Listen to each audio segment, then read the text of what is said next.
We call them museums, but that's a euphemism. It might be better to call them warehouses of stolen loot.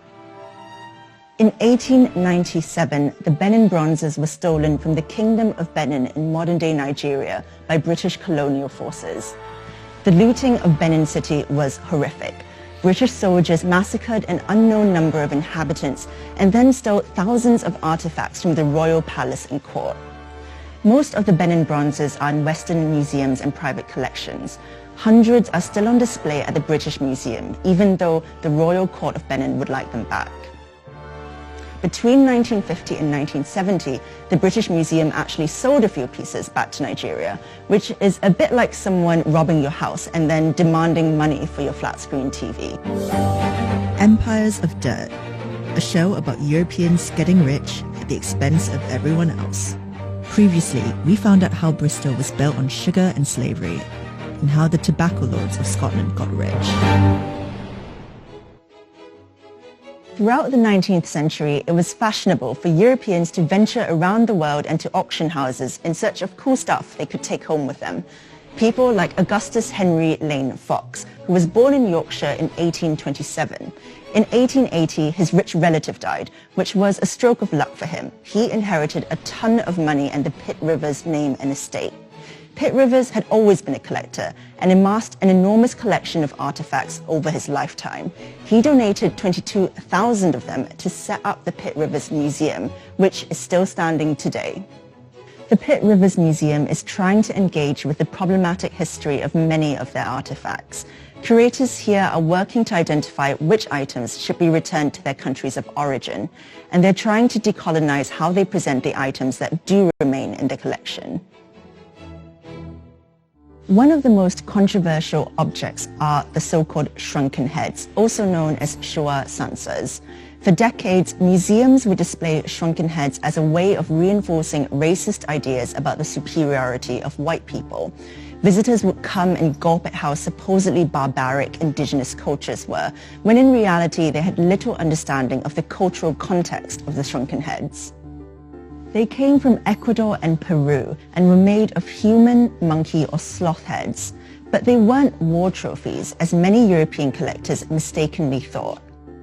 It's believed that one of the reasons they were made was to capture the power of people's souls to increase future harvests.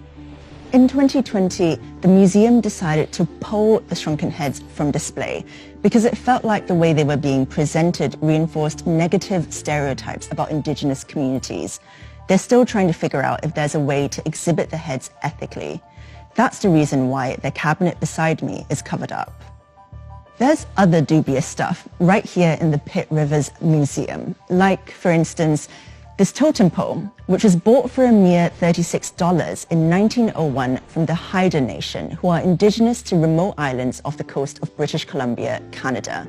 The Haida Nation have lived in the region for at least 6,000 years, but the Christian missionaries visiting their islands in the 19th century thought their possessions were unholy, so they confiscated them to be displayed in European museums. Naga trophy skulls like this one are also part of the museum's collection. When the British sought to colonize India, they also tried to colonize the indigenous Naga people who live along the Indo-Myanmar border. They even tried to get them hooked on opium to bring them under their control. Others, like American missionaries, converted them to Christianity. For centuries, Nagas have been stereotyped as headhunters, even though some now think that this was an exaggeration from colonial officers and missionaries, and that the practice was nowhere near as prevalent as thought. But it's still uncomfortable to think of museums hanging on to human remains that were never theirs to begin with. Aside from the questionable ethics of it, there's also the fact that it's part of the heritage of Naga people today, and they should be the ones to decide what to do with their ancestors' remains. If every time you see non-Western artifacts in museums and they're presented in a way that wrongly suggests their owners were bloodthirsty and savage, it conditions the way you view those cultures both then and now. It reinforces a false narrative of Western imperialism, the idea that Europe was somehow better than the countries they stole from and colonized.